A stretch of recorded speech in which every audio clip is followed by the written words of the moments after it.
Hello friends, welcome back to my tarot channel. आप सब लोग कैसे हो?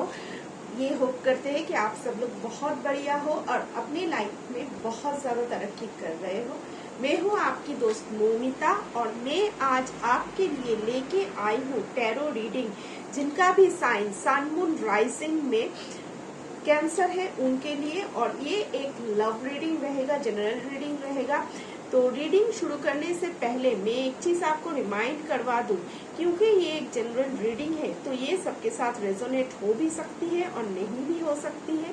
मेरा ये सजेशन है कि जो भी जितना भी आपके साथ रेजोनेट होता है उसको आप पिक करो और बाकी का छोड़ दो। Personal paid reading, numerology wise name correction, crystal healing, crystal purchasing, twin flame guidance, twin flame confirmation, black magic confirmation, black magic removal, entity removal, इन सारे सर्विसेज के लिए नीचे जो डिस्क्रिप्शन बॉक्स में आपको व्हाट्सएप नंबर मिलेगा उस पर आप मुझे रीच आउट कर सकते हो। लेकिन ध्यान रखिएगा क्योंकि वो एक पेड रीडिंग होगा, तो अगर आप उसके लिए रेडी हो तभी मुझे रीच आउट करो, जिससे कि आपका भी टाइम बचे और मेरा भी। और अगर आपको मेरी रीडिंग्स पसंद आती है और इसी तरीके का रीडिंग्स अगर आप आगे भी देखना चाहते हो तो मेरे चैनल को लाइक, शेयर और सब्सक्राइब करना मत भूलिएगा और बेल आइकन को हिट करना मत भूलिएगा। तो चलिए देख लेते हैं कैंसर के लिए क्या आने वाला है आने वाले दिनों में for the month of April 2023। तो कार्ड क्या आ रहा है देख लेते हैं। King of cups, eight of wands. और मैं एक चीज बता दूं कि काफी सारे केसेस में ये एनर्जी रिवर्स भी हो सकती है, आपके पर्सन के साथ भी जा सकती है, आपके साथ भी। Knight of wands, eight of cups, seven of cups, temperance, knight of pentacles, six of cups. बहुत सारे वैसे आपके लिए कार्ड आया है, जब मैं शफल कर रही थी बहुत सारे कार्ड आया था। द मून, ठीक है, वन बाय वन बताते जाते हैं। पास्ट में आपके साथ कोई ऐसे पर्सन कनेक्टेड थे जो बहुत ज्यादा इगोइस्टिक थे, ऑन ऑफ सिचुएशन में थे और आपको लेके वो बहुत ज्यादा इमोशनली कंफ्यूज थे कि आप ही वो पर्सन हो के नहीं, आप ही वो पर्सन उनके लिए द वन है हो के नहीं, इस तरीके का। और वो बहुत ज्यादा कंफ्यूज थे और मैं देख रही हूँ कि वो आपको छोड़ के चले गए। हालांकि आप इस पर्सन को बहुत ज्यादा चाहते थे, मिस करते थे, बहुत सैड थे, बहुत रोना धोना किया आपने, फिर आपने बहुत ज्यादा कंट्रोल रखा, पेशेंस से इस पर्सन का आपने वेट किया, आपने मूव ऑन नहीं किया। मैं देख रही हूँ बहुत सारे केसेस में आप डिटैचमेंट में चले गए, मूव ऑन नहीं किया और आपको आपके दिल को यकीन था कि ये पर्सन दोबारा लौट के आएगा या फिर ये पर्सन आपके लिए बना है। और फिर आपने इस पर्सन का बहुत लॉन्ग टाइम वेट किया, पेशेंटली आपने वेट किया। हालांकि ये पर्सन मूव ऑन हो गया और होने के बाद इसने अपनी हीलिंग की और इसको रियलाइज हुआ कि आप उसके लिए क्या थे। बहुत ज्यादा इसने आपको मिस किया है और इसको आपको क्लैरिटी आ चुकी है कि आप उसके लिए क्या मायने रखते हो। तो बहुत जल्दी ही इस पर्सन से आपको कोई ना कोई कम्युनिकेशन मिल सकती है। ये पर्सन अगर दूर रहता है तो आपसे मिलने भी आ सकता है, फोन, टेक्स्ट, व्हाट्सएप, कुछ इसका अचानक से ही आ सकता है। थोड़ा सा ये पर्सन टाइम ले रहा है आपको अप्रोच करने के लिए, क्योंकि ये तब तक खुद को रेडी कर रहा है कि कैसे आपके सामने खुद को प्रेजेंट करे, क्या रखे अपनी बातचीत, क्या वो कहे, क्यों छोड़ के गया था, क्यों वापस आ रहा है। उसको थोड़ा बहुत डाउट भी है कि आप कहीं उसको रिजेक्ट ना कर दो, क्या आप उसको, वो अगर वापस आएगा तो क्या आप उसके साथ रहना पसंद करोगे, उसको एक सेकंड चांस देना चाहोगे। तो ये सारी चीजें इसके जहन में अब चल रही है। लेकिन ये पर्सन एक्शन लेने के भी मूड में मुझे दिख रहा है। बॉटम ऑफ द डेक आया है आपके लिए नाइट ऑफ सोर्ड्स।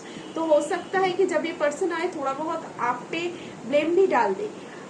मैं देख रही हूँ कि इस पर्सन से ये पर्सन जब चला गया था उससे पहले बहुत ज्यादा आर्गुमेंट्स और फाइट्स आप दोनों में हुई थी। अब ये पर्सन वापस आ रहा है अपने फीलिंग्स को समझने के बाद, लेकिन थोड़ा बहुत ईगो इसमें रहेगा, वो भी मुझे दिख रहा है। अब दोनों का रिकंसिलिएशन होते हुए भी मुझे दिख रहा है। तो ये पर्सन वापस आएगा, थोड़ा सा सोच विचार करके ये स्टेप लेगा, और ये शायद रैंडम कम्युनिकेशन करेगा, हाय हेलो कैसे हो, क्या चल रहा है, इस तरीके का घुमा फिरा के बात करेगा। ऐसा नहीं है कि डायरेक्ट वो आपको बोल दे कि मैं आपको मिस कर रहा था या मिस कर रही थी, या फिर ये आपको कुछ प्रपोजल वगैरह दे या सॉलिड प्रपोजल दे, कमिटमेंट दे। वैसा कुछ इतनी जल्दी मुझे नहीं दिख रहा है, लेकिन आगे दिख रहा है, क्योंकि ये इंसान थोड़ा स्लो है, टाइम लेगा। रैंडम मैसेज करेगा, जो ब्लॉक कम्युनिकेशन था उसको रीओपन करेगा, लेकिन थोड़ा सा ये टाइम भी लेगा स्टेबल आपको कुछ ऑफर करने में। अब चलिए देख लेते हैं इस पर्सन के साथ आगे आपका क्या फ्यूचर है। तो जिस पर्सन के लिए भी कैंसर ये रीडिंग देख रहे हैं, तो आगे क्या फ्यूचर रहने वाला है उनके साथ कैंसर का। जिस पर्सन के लिए भी कैंसर ये रीडिंग देख रहे हैं, उनके साथ आगे फ्यूचर क्या रहने वाला है कैंसर का।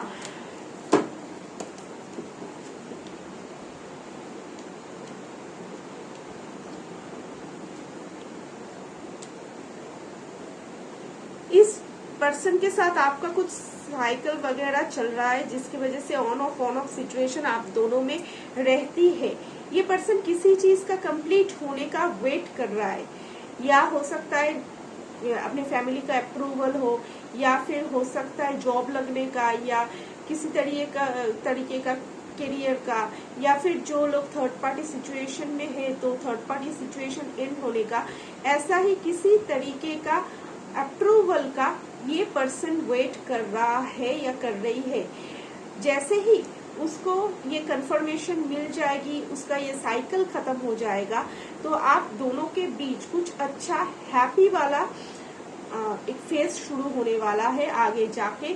तो मैं वो भी देख रही हूँ, और इसके लिए ये पर्सन मेहनत भी करेगा और प्रे भी करेगा। हो सकता है कि साइलेंट हो जाए, ज्यादा बातचीत ना हो, इतनी जल्दी आपको वो ऑफर वगैरह ना करे, लेकिन इसके जहन में वो चीजें है कि इसको ये सारी चीजें करना है आपके लिए, और ये बैक ऑफ द पिक्चर वो चीजें कर भी रहा है, लेकिन आपको दिखा नहीं रहा है, या फिर करेगा लेकिन आपको शो नहीं करेगा। और जैसे ही ये साइकिल आप दोनों का खत्म होता है, उसके बाद आप दोनों के बीच बहुत ज्यादा कुछ हैप्पीनेस वगैरह, एक हैप्पी टाइमिंग शुरू होने वाली है। मैं देख रही हूँ आप में से बहुत सारे लोग सैजिटेरियस, लियो, या फिर टॉरस, वर्गो, इन सब में से, या पाइसेस, इनमें से किसी राशि के लोगों को डील कर रहे हैं। ओके, चलिए देख लेते हैं आपकी ओवरऑल एनर्जीज क्या रहने वाली है इस महीने में इस रिलेशन का। एंजल ऑफ लव, तो एंजल ऑफ लव आपके साथ है, वो आपको गाइड कर रहे हैं। आप उनको प्रे वगैरह कर सकते हो, उनसे गाइडेंस वगैरह मांग सकते हो, तो ये आपके फेवर में काम कर रही है। और देख लेते हैं आपके लिए क्या कार्ड आया है।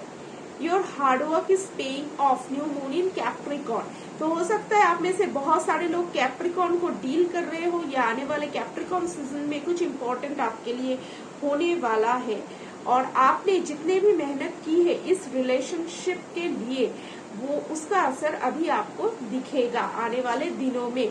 आपके लिए जो लकी कलर रहने वाला है वो है कोरल। लकी नंबर जो रहेगा वो है 18 और 9। और यहाँ पे लिखा है आपके लिए जो एडवाइस है, allow flow and synchronicity into your life. तो यहाँ पे बोला गया है कि बहुत ज्यादा चीजों को आप कंट्रोल करने की कोशिश मत करो, जो होगा राइट टाइम पे हो जाएगा, भगवान की मर्जी से हो जाएगा। आपको जो जो साइंस और सिंक्रोनिसिटी मिल रहा है उसको आप फॉलो करो।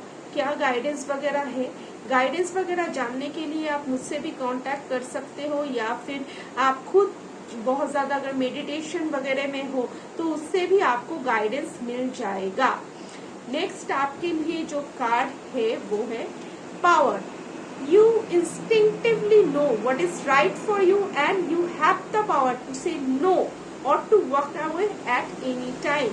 तो यहाँ पे बोला गया है कि आपके अंदर वो पावर है जिससे कि भी कोई भी सिचुएशन को आप एनालाइज कर पाओ कि ये आपके हक में है या ये आपके बेहतरी के लिए नहीं है।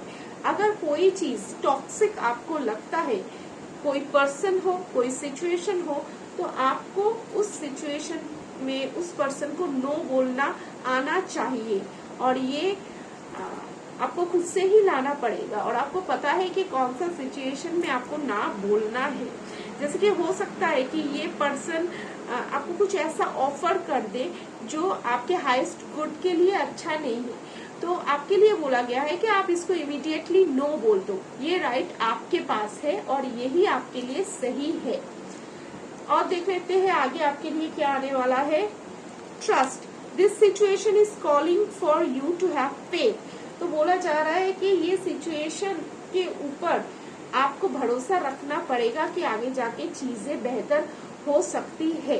अगर आपको ये भरोसा है, एक फर्म भरोसा है, अगर किसी चीज पे हम लोगों को फर्म भरोसा होता है तो हम उसके लिए स्ट्रेस नहीं करते हैं, उसके लिए ज्यादा परेशान नहीं होते हैं। तो आप पॉजिटिवली पेशेंटली इसको परसू कर पाओ तो ही रहो, वरना मूव ऑन कर जाओ। बहुत सारे केसेस में ऐसा होगा कि ये पर्सन ऑलरेडी आपसे मूव ऑन कर चुका है और आप वही सिचुएशन में हो जहाँ पे आप खुद को हील कर रहे हो। पेशेंटली आप इस पर्सन का पॉजिटिवली वेट कर रहे हो। तो यही बोला जा रहा है कि अगर ऐसा आप कर पाओ तो रहो, वरना अच्छा होगा कि आप मूव ऑन कर लो। Romantic feeling, your feelings are real and worth exploring. तो आगे जाके अगर आप इस तरीके से रह पाओ तो आप दोनों के बीच में रोमांटिक फीलिंग्स बन सकती है। Forgiving and learning, as you release and heal the past, you experience more love in your present moment. आप दोनों को ही अपने पास्ट को, अपने एक दूसरे के साथ जो टॉक्सिक पास्ट रहा है उसको भूलने की, हील करने की जरूरत है। बहुत ज्यादा आपको उनको फॉरगिव करने की जरूरत है और उनको आपको। You deserve love, you are lovable. तो सबसे पहले तो आपको खुद को ये विश्वास दिलाना है कि आप एक लवेबल पर्सन हो, आप अपनी लाइफ में प्यार डिजर्व करते हो। तो वो टूटना नहीं है। अगर आप टूट जाओगे, अरे मैं तो इसके वर्दी नहीं हूँ, या फिर अरे यार ये मुझे प्यार नहीं करता, या मुझे तो कभी प्यार मिलता ही नहीं है, या फिर प्यार मेरे नसीब में नहीं है, अगर ये माइंड सेट रखोगे तो कभी किसी से भी आपको प्यार नहीं मिलेगा। यूनिवर्सल जो लव एनर्जी है आप उसको अट्रैक्ट नहीं कर पाओगे। अगर आप चाहते हो कि यूनिवर्सल लव एनर्जी को एब्सॉर्ब करना, अट्रैक्ट करना, तो उसके लिए पहले आपको खुद का माइंड सेट चेंज करना पड़ेगा। खुद को ये बिलीव करवाना पड़ेगा कि हाँ मैं प्यार डिजर्व करता हूँ।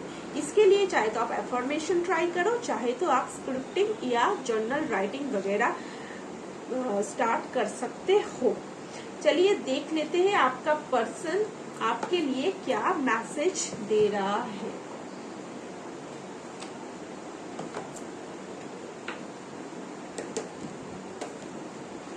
तो कैंसर के पर्सन, कैंसर के लिए क्या मैसेज, बहुत सारे मैसेजेस हैं, इनको बहुत कुछ कहना है आपसे। ठीक है, इतना ले लेते हैं। शायद आपके सामने बोलते बहुत कम है, इसलिए इनको बहुत कुछ यहाँ पे बोलना है। Your sexy body has me drooling. तो ये शायद आपको फैंटासाइज कर रहे हैं। I don't Dzire anyone the way I Dzire you. तो बहुत ज्यादा आपको मिस वगैरह कर रहे हैं। I need your time and commitment. तो ये शायद आपकी एनर्जी है जहाँ पे आपको इनकी टाइम और कमिटमेंट की बहुत ज्यादा जरूरत है। I have been dreaming of you. आप दोनों एक दूसरे के ख्वाबों में आते होंगे। You always knew how to make me smile. इनको पता, ये आपकी एनर्जी है, आपको पता है ये पर्सन को आपको हंसाना आता है। Just say something to me.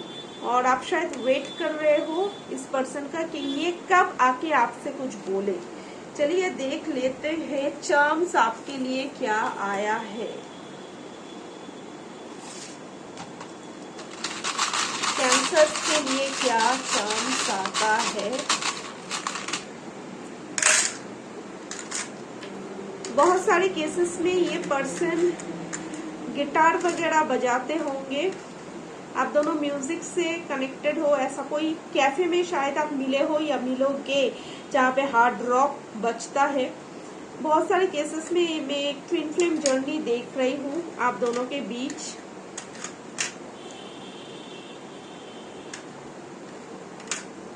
आप या तो आपके पर्सन स्पेक्स वगैरह पहनते होंगे। ये पर्सन आपको स्टॉक करता है। इस पर्सन के लिए आप वो एंकर हो जहाँ पे उसको रुकना होता है। बहुत सारे केसेस में लॉन्ग डिस्टेंस रिलेशनशिप है। बहुत सारे केसेस में इस पर्सन की मूछे है। इसके दिल की चाबी आपके पास है। हो सकता है आने वाले मॉनसून सीजन में आप दोनों मिलो या फिर किसी मॉनसून सीजन में आप मिल चुके हैं। बहुत सारे केसेस में ये पर्सन लॉ एंड इन्फोर्समेंट के साथ जुड़ा हुआ है। किसी किसी केस में आर्मी और पुलिस में भी है। तो ओके कैंसर, ये थी आपके लिए रीडिंग। होप आपको पसंद आया है। पसंद आया है तो मेरे चैनल को लाइक, शेयर और सब्सक्राइब करना मत भूलिएगा। तो मिलते हैं अगले रीडिंग पे। तब तक till then take care, bye bye.